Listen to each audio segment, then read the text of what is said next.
now that we have our two hull halves together, there is a fair amount of tidy up needed on the hull. We've got flash in some of the windows. We've got a little bit of seam line to clean up in places. But before we do any of that, we have a decision that we need to make, and that's around these paint lines. So there are three raised paint lines going the full length of the hull. We have one here, which is the line that joins the dark grey and the white, and then we have two lines here which outline the boot top line. Now, it depends on how you want to tackle painting the hull, what you do here. They are very handy for getting the paint line absolutely right.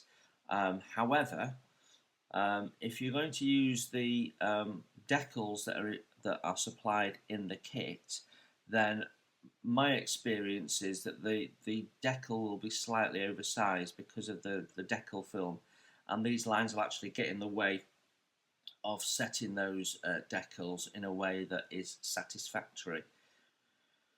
And the other thing, of course, is that these lines don't exist on the actual ship. So we have to think about that as well. So you can leave them on, and if you paint over them in the grey and then paint up to them in the white and the red, they will all but disappear.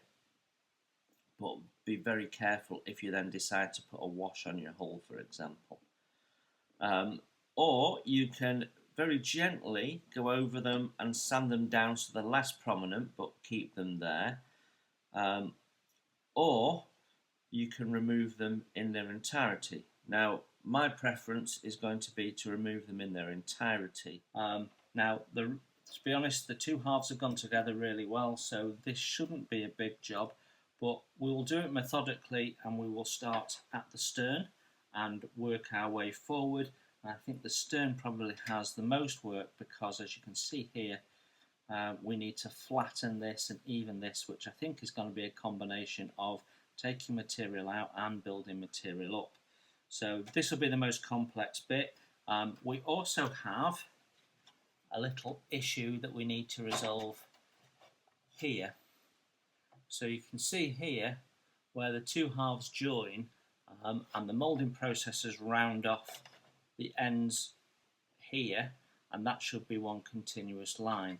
So we've got two issues. One is the thickness of the two halves is slightly different. And if we come to fill that with ordinary filler, it's likely when we come to put the decks in that we will manipulate these and any filler will crack.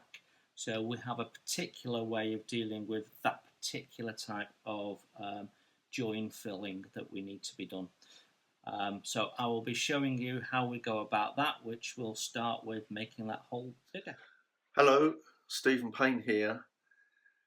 And today we're going to talk a little bit about the hull shape of Queen Mary 2 and what distinguishes her as being a liner rather than a cruise ship. Now, one of the unique features of Queen Mary 2 in modern ships is her unusual stern. And I'm often asked, why does she have this strange hybrid stern? And in effect, it's a cruiser stern with a transom stern at the bottom of it. And the reason I chose this was that I was very conscious that travelling transatlantic, there are large Atlantic swells that cause a ship to pitch. And pitch is where the bow and the stern rises and then drops as the ship moves through the swells. And if I'd have had a very large transom at the stern of Queen Mary 2, as the stern lifted out of the water and then plunged back down into it, it would at least have caused a sort of slopping noise, but at worst it could have been a lot of real noise and heavy vibration. So I wanted to avoid that. And that's where a cruiser stern comes into its own, because it's nicely shaped, and as the stern lifts and then re-enters the water, the rounded cruiser stern actually helps deflect the water and is much quieter. So that's the reason the transatlantic liners of old had the cruiser stern. But why the transom? What's important for that? Well, the transom stern is actually more hydrodynamically efficient than a cruiser stern, and it allows a ship to go a little bit faster. It fools the flow of the water flowing around the ship into thinking that the ship's somewhat longer, and that reduces the resistance of the hull. And the hybrid cruiser transom stern was first developed in the 1960s by an Italian naval architect called Costanzi, and he used that system on two ships, the Oceanic and the Eugenio C. And certainly when developing the design of Queen Mary II, I said to the French shipyard that were building the ship that I wanted to adopt this hybrid stern. And they said, well, we'll only adopt it if we can prove that the hydrodynamics and the efficiency works well enough. So we model tested it, and lo and behold, it worked extremely well. And so that's why the Queen Mary II has this hybrid stern, the cruiser for the seakeeping and the little bit of the transom on the bottom for the hydrodynamic aspect. Now, as we look at the rest of the Queen Mary II hull, we notice that she has a very fine bow, and the ship doesn't reach the full width until quite a distance from that bow. So it's a very fine entrance. And that, in combination with the huge strength of the bow, and in fact the whole ship, where the structure is a lot stronger than on a cruise ship, that means the ship can be driven hard in rough weather without the fear of sustaining damage. If we'd have had a cruise ship style hull, where the ship was much fuller and the full beam of the ship was very close to the bow, that would mean that as the ship encountered heavy waves, large waves, there would have been a much more forces hitting the ship, and the ship would have had to have slowed down, which was something that is not good for a liner that's on a tight schedule, as Queen Mary II is. And the other thing Queen Mary II has to distinguish her as a liner is the extra power in reserve, so that if she does need to slow down, she can always speed up by utilising that extra power. And that's certainly not something that we would normally install in a cruise ship. So the liner, compared to the cruise ship, has a finer bow. We have a much stronger hull, much thicker hull. A normal cruise ship, large cruise ship, would have a hull thickness of, say, 18 millimeters, whereas in places Queen Mary II is 38 millimeters, so more than double the cruise ship standard. And we have the tremendous extra power. So those things in combination change Queen Mary II from just being a cruise ship to a true ocean liner.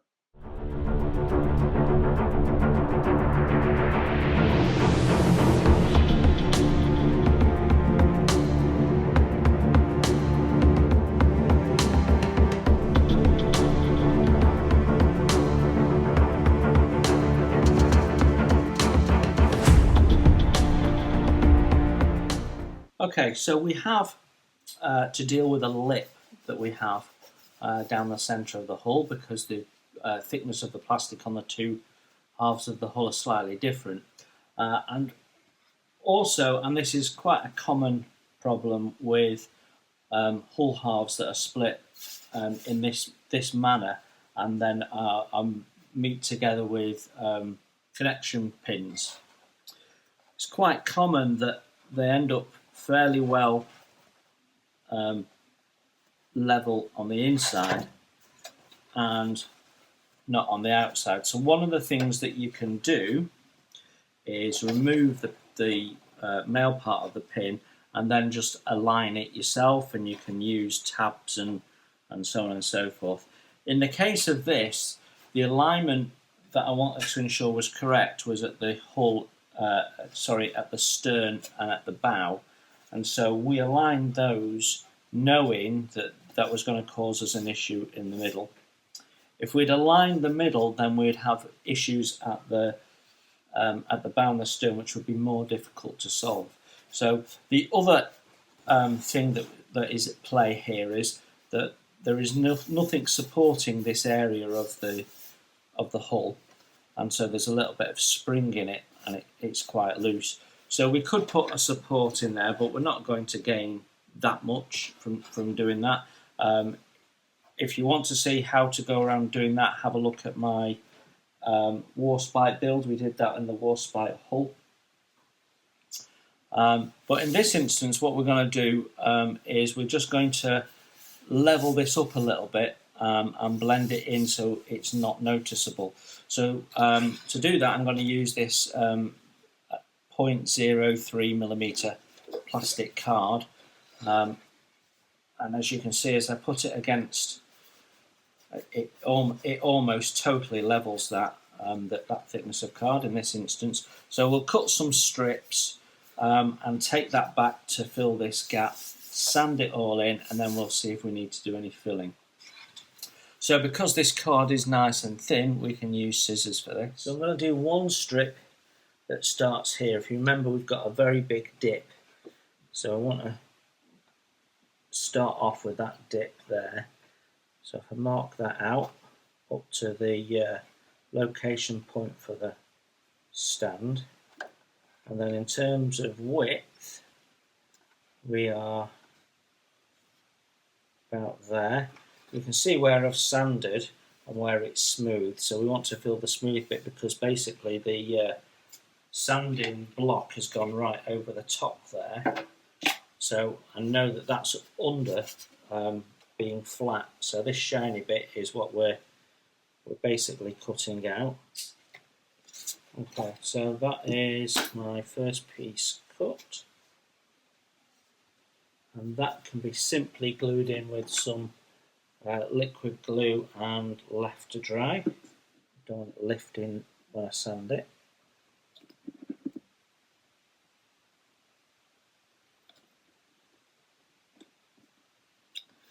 So my next piece needs to be a fair amount bigger. So we're going to start from there. We've got a raised bit here anyway, so we'll go up to that raised area. That's about right, I think.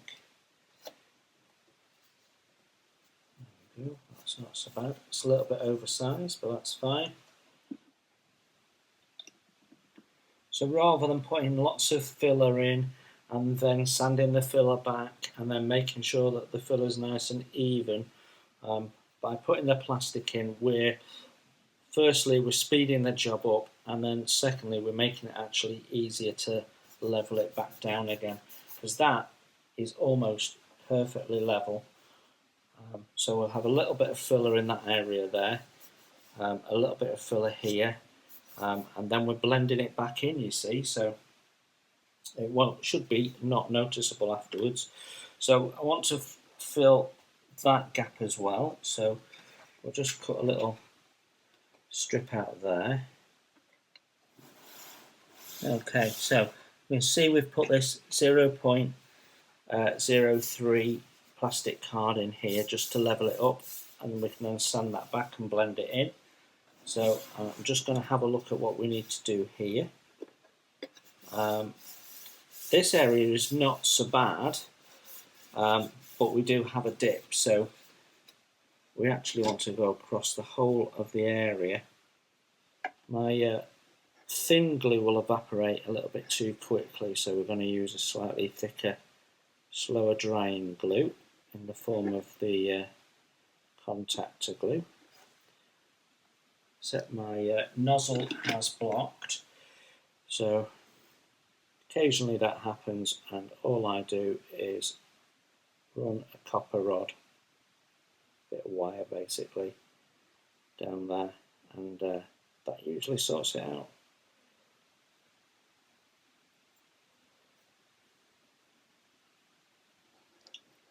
There we go.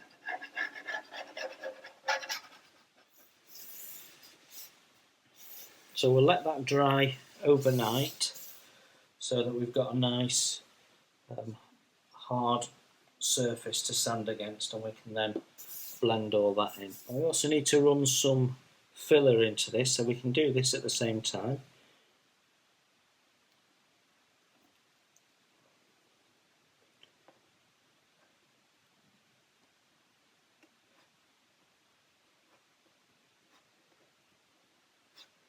So I'm using Squadron putty. This putty's getting on a bit. It must be 3 or 4 years old now, and it's starting to actually go off a little bit. So it's not as soft as it used to be.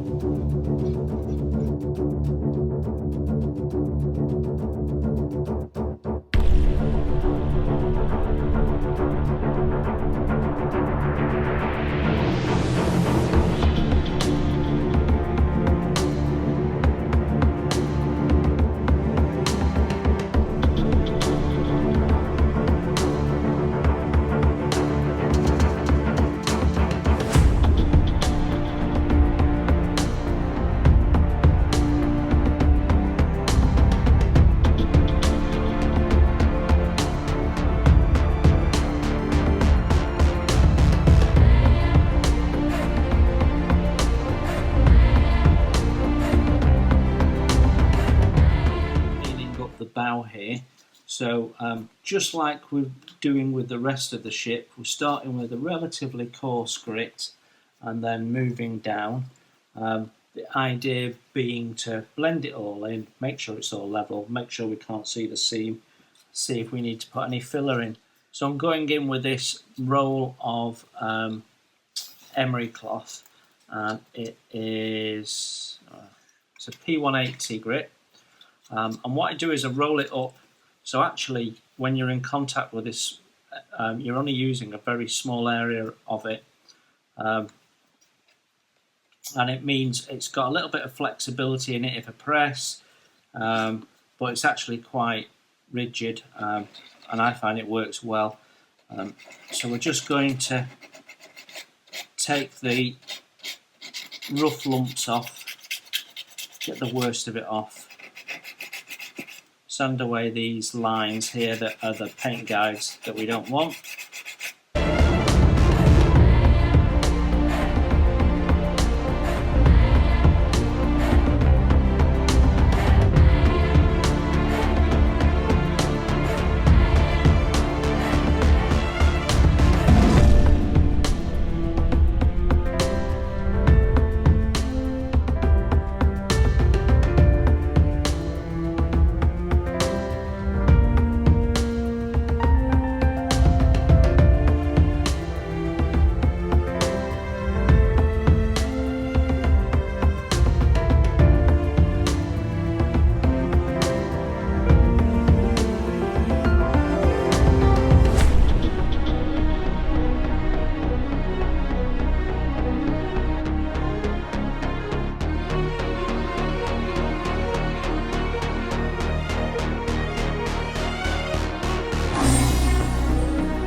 Remove the boot line markings all the way down the hull, so nice coarse bit of sanding stick, and follow the line along till it's all basically flush. Seeing Jason work on rubbing down the hull of the model QM2 reminded me of what we actually did with the real ship, and as you can imagine, the painting of such a huge structure required very detailed planning and a very, very exhaustive specification. And in fact, we chose to ensure that the paint specification for every part of Queen Mary 2 was of the highest standard, with additional coats and also the actual coat thickness, as well as the type of paints and the preparations required. And I was very lucky that I had a paint specialist as part of my team, John Drew, and he looked after not only the exterior and interior paint schemes, but he also supervised the deck coverings such as the bollet and the like, that was the artificial decking. Now, one of the things John was able to do is, before the final coat of Federal Grey was applied to the hull, he coerced our French friends, and they were quite willing to do it in the end, to actually rub down the hull using Scotch-Brite pads.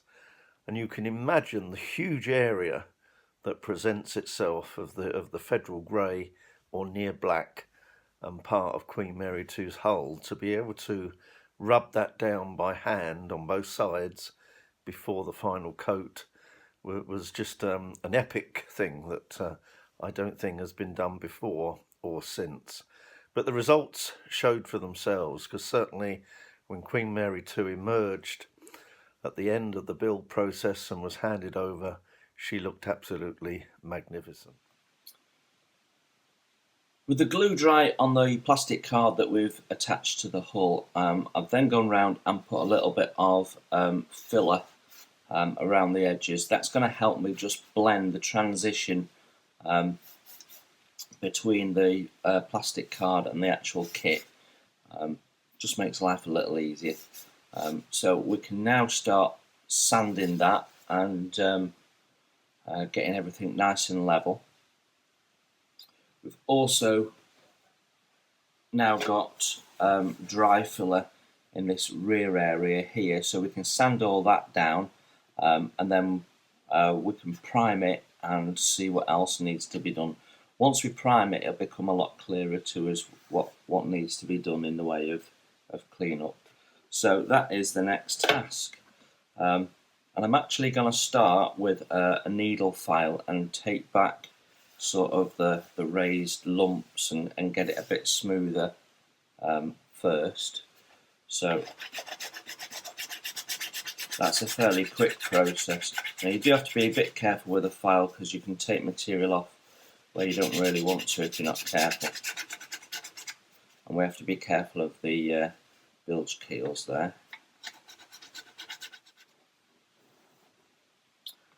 And then, just like before, we can start moving through the grits of sandpaper and start bringing this down and blending it in.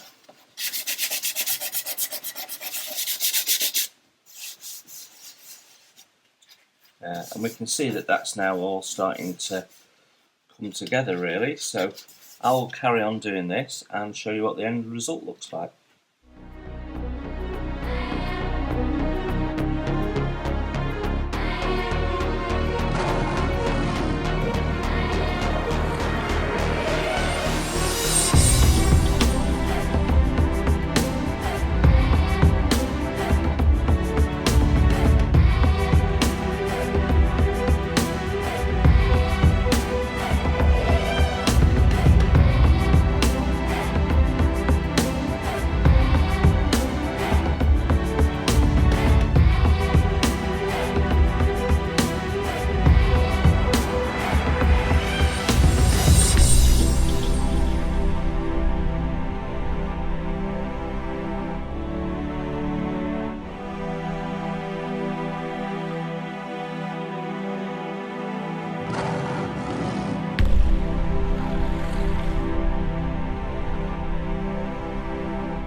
Right then, so we have sanded down all of the filler that was put in underneath the hull at the stern there, and sanded that level.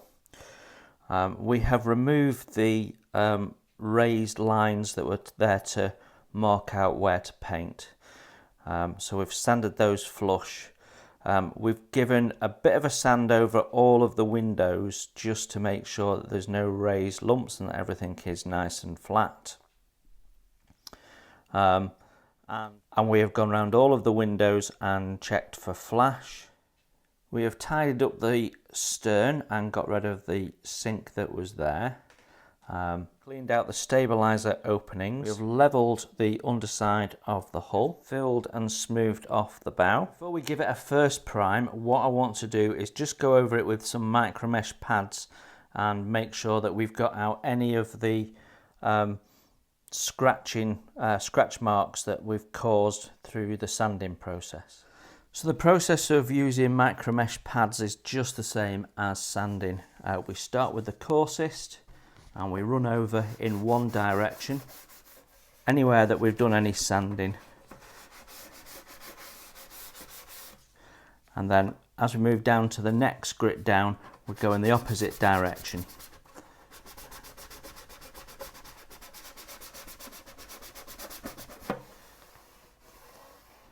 And we keep doing that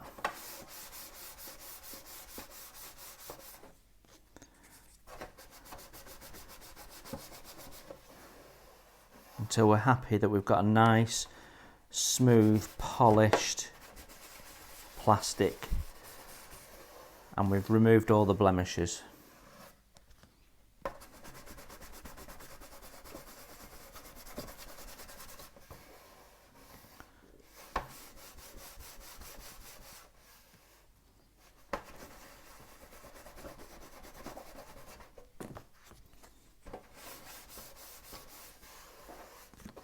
And when we finish, we get a nice, smooth, glass-like finish.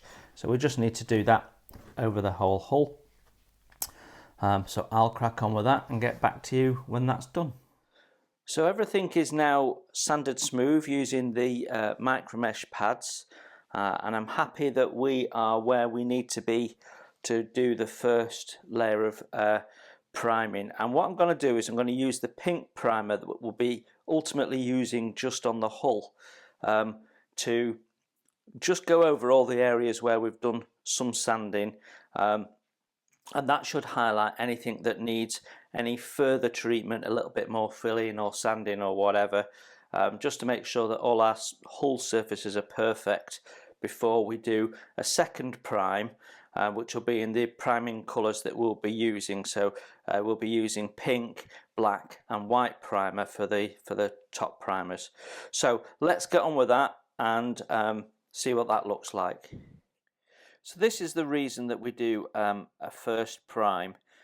We can see here where we've put some filler in and done some sanding, and it feels perfectly smooth under the finger. And with all the white plastic, it wasn't really visible, but as soon as we put a bit of primer down and you've got a matte surface, it really highlights some of those areas that still need a little bit of attention before we can put final paint down. So our next task is to go round the whole of the hull systematically and check for any imperfections and sort those out ahead of the next prime. Now, at the same time that we're sorting out any remaining gaps and imperfections, we also need to go around and open up anything that needs opening up, ready for final painting. And we also need to sort out this join issue we have on the stern. So as you can see here, particularly at the top, we've not got a very good join, and if you remember, I was worried that this was going to be a bit weak if we just put filler in it. So let's deal with strengthening that and sorting it out ahead of paint. So my solution to sorting this particular problem out, you can see it's sort of forming a V at the back because of how the two halves of the hull have been moulded, and then that's causing a bit of a gap on the centre, is to use some rectangular rod, and as you can see it's just about wider than the gap.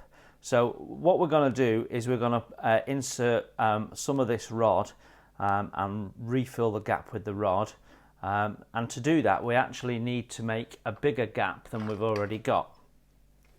So I'm going to just start by marking out the width of the rod here, so I know where to cut.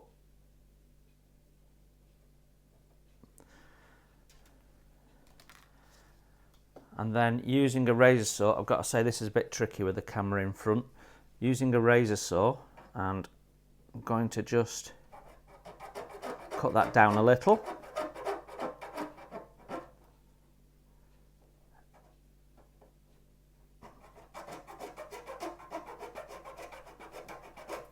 And what we don't want to do is be going into this opening here. Now it's possible if we did that we could fill it and reshape it, so it wouldn't be the end of the world. However, we do want to make sure that we're not making more work for ourselves when there's plenty to do anyway.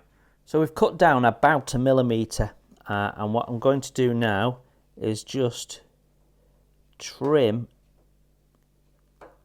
with a sharp knife that gap down to just as far as we've cut.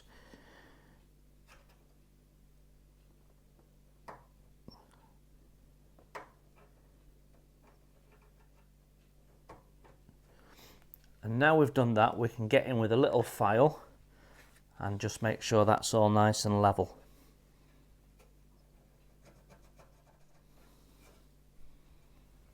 So that is looking better than it was.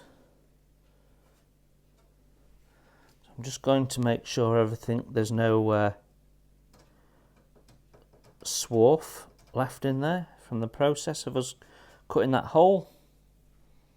Now, to add a little bit more strength, I want to actually come down a little bit further with my filling. So what we're going to do is cut a narrower slot here and here, and just open that up a little bit further so we can add a little bit more strength. So the way to do that, we're going to use the same rod, but we're going to use it in its sort of portrait shape, if you like.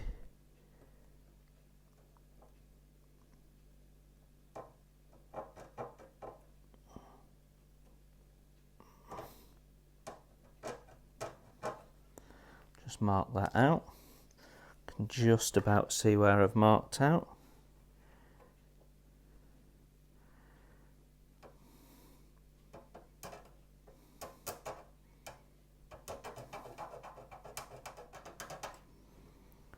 And then we can do the same again and just take a knife and cut that out.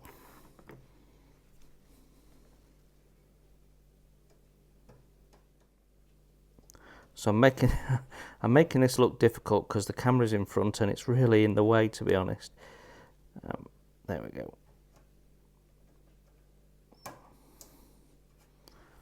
So we can now hopefully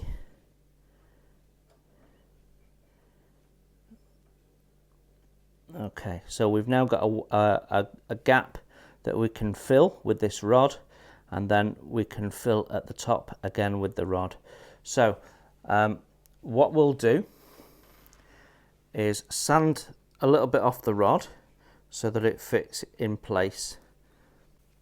So we've just thinned the rod down a little bit just so that it'll fit into the gap that we've created, and that's now a nice tight fit. It doesn't need to be pretty at this stage because we'll tidy it all up afterwards. So we can just nip that off and then glue that in.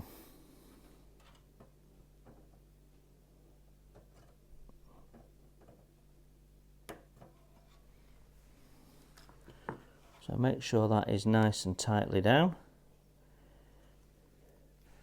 and then we'll run some liquid poly in.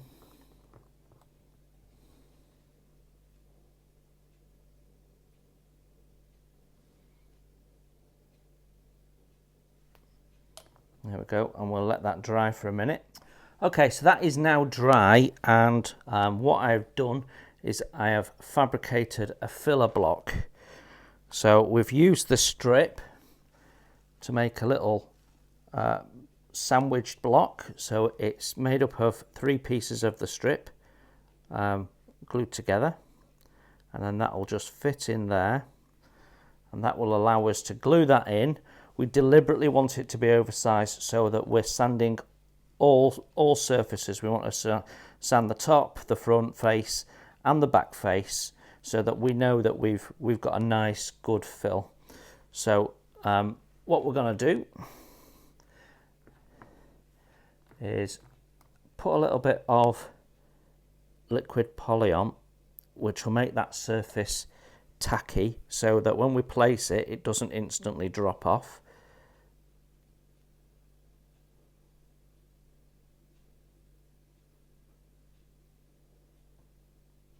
There we go.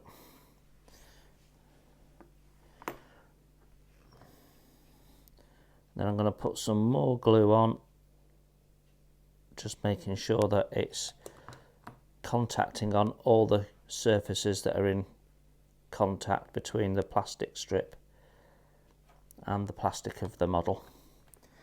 And we'll leave that to flash off and dry, and then we can sand it down.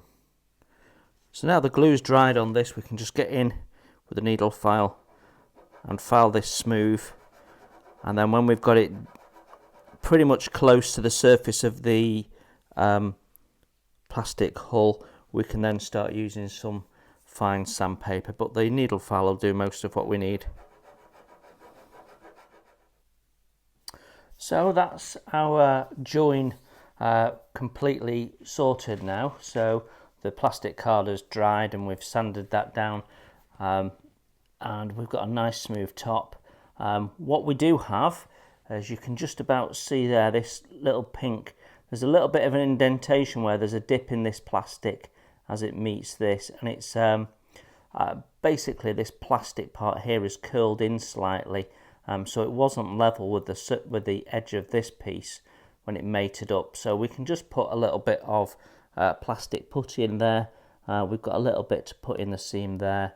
Now at this bit here, which is just out of shot ever so slightly, if I lift that up, there is a little lip that runs underneath the cable, the inlets for the cables there. There's a little lip there, and because of the join, there's a gap in the lip.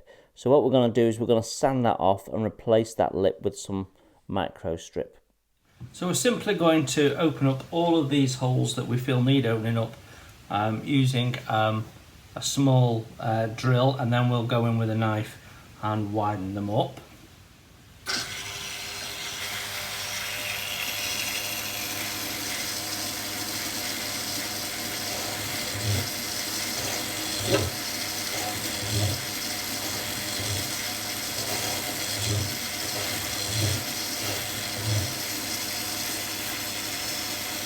But what we're not going to do is open up these holes here. And the reason is, when you look at these windows and portholes, they are actually glazed flush with the hull. So we will paint these and then look at how we're going to glaze them. So where we're opening up the hull, such as here, we need to account for the thickness of the material. So to try and make it a little bit more lifelike, we're going to thin the material out on the inside of the hull. So let me show you how we're going to go about that.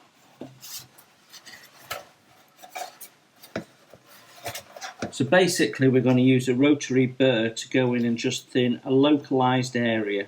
So I'm using a round burr so that I can keep control of the area, because there's other areas that we don't want to thin out nearby.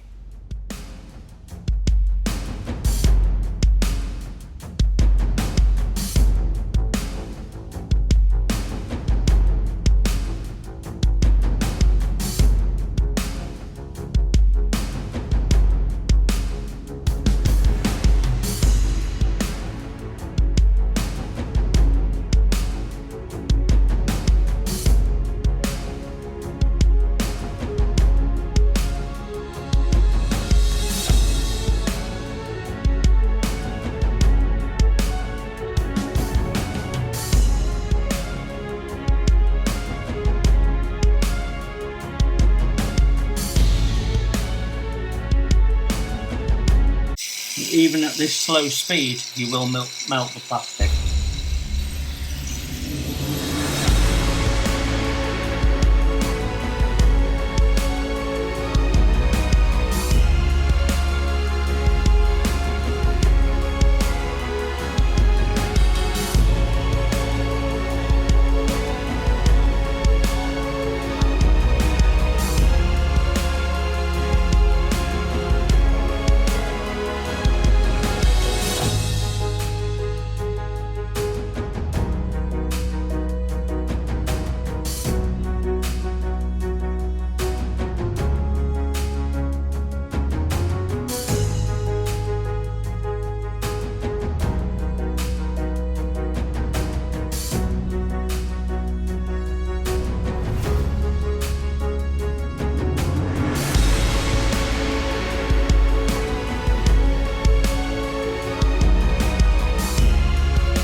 So I know it's not very pretty, but having sanded and filled everything and giving it a dust of a primer to show any further work that needed to be done, we've now gone through that process and cleaned up everything that needs to be cleaned, and then given the whole thing another rub down, and it all feels smooth to the touch. So we're ready to put the second layer of primers on. Now, ordinarily I'd start with the lightest colour, which would be the white for the upper works, but in this instance I'm going to do the internal surfaces of the stern. So where we've opened the stern up, I want to just spray black primer on the inside of that, just to make sure that nothing gets seen that we don't want to be seen. There is some more construction going to go into there though, and then before we do the outside priming, we do have to put the lip on that we've sanded away on the join there on the centre line. So there's a little lip that needs to be glued back on there, so we'll create some out of micro strip for that. And as we're now starting to do this more properly, and we'll be needing to prime the lower hull, we need to just mask off those bow thruster open vents. So I'm simply using some bits of household dishwashing sponge, which have been cut into small pieces, and then we simply push them into the hole until they have completely filled the hole and everything that we want masked off is masked. It's that simple really, and that'll sit there until we're ready to take it out again, and then we'll deal with painting the inside of the tunnels and these bow thruster doors separately after the rest of the hull's painted. So that wraps up this video. The hull is now ready for the next step, and in the next video we'll look at painting the hull and mounting her on a display base. So both Stephen and I hope to see you in the next video. Until then, take care everyone, enjoy your modelling, and we will see you very soon.